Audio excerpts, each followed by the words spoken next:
আমার ছেলে মেয়ের 5 তারিখ রবিবার সকাল 8টায় আমি ওদেরকে খাওয়া দাওয়া করে স্কুলে পাঠাই।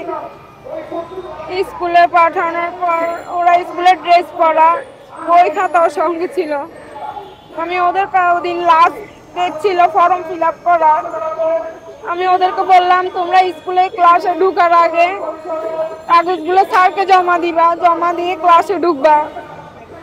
পরে আমি দুপুরে ছুটির আগে ফোন দিলাম, আপনার 2টায় ছুটি হয়। আমি স্যারকে ফোন দিলাম যে স্যার কাগজপত্রগুলো কি জমা দিছে, বলে যে ওরা তো স্কুলে আসে নাই। আমি বললাম কি বললেন স্যার স্কুলে আসে নাই, আমি তো ওদেরকে স্কুলে পাঠাইছি। বলে যে না ওরা স্কুলে তো আসে নাই, আমি ওদেরকে দেখলাম ক্লাসে গিয়ে ওরা স্কুলে আসে নাই। এরপর থেকে আমার ছেলেগুলোকে আমি খোঁজাখুঁজি শুরু করলাম। আমার হাজবেন্ড সব জায়গায় খোঁজাখুঁজি শুরু করলো, মাইকিং করলো, আপনার পোস্টার ছাপাইলো, থানায় গিয়ে জিডি করলো, ফেসবুকে দিল।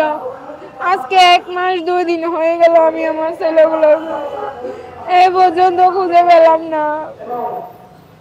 কোথায় আছে, কার কাছে আছে, কিভাবে আছে আমি জানি না। আমার সন্তানগুলোকে আমার বুকে ফিরিয়ে দেন।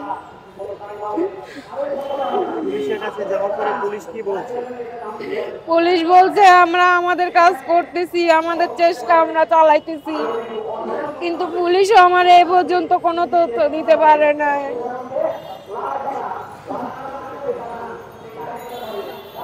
হারিয়ে যায় তার আগে কি কারোর সাথে কোনো মারামারি বা কোনো সন্দেহ করছেন কি?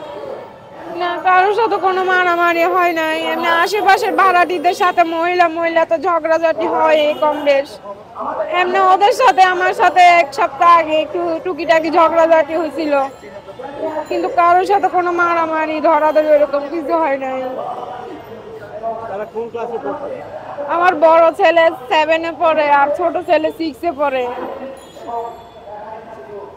কি কথা হয়েছিল তার সাথে?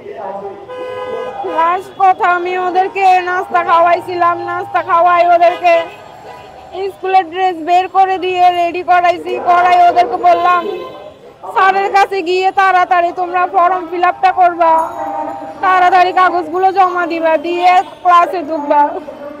এই পর্যন্ত আমার লাস্ট দেখা, লাস্ট কথা বলা। আমি এই পর্যন্ত আর ওদের কথাও শুনি নাই, ওদেরকে দেখতেও পাই নাই। কি করতে চাচ্ছেন? আমি আমার সন্তানগুলোকে আমার বুকে ফিরে পেতে চাই। আমার অনেক কষ্টের সন্তান, আমি অনেক কষ্ট করে, আমার স্বামী অনেক কষ্ট করে ছোট থেকে বড় করছে। আমার সন্তানগুলো আপনারা আমার বুকে ফিরাইয়ে দেন।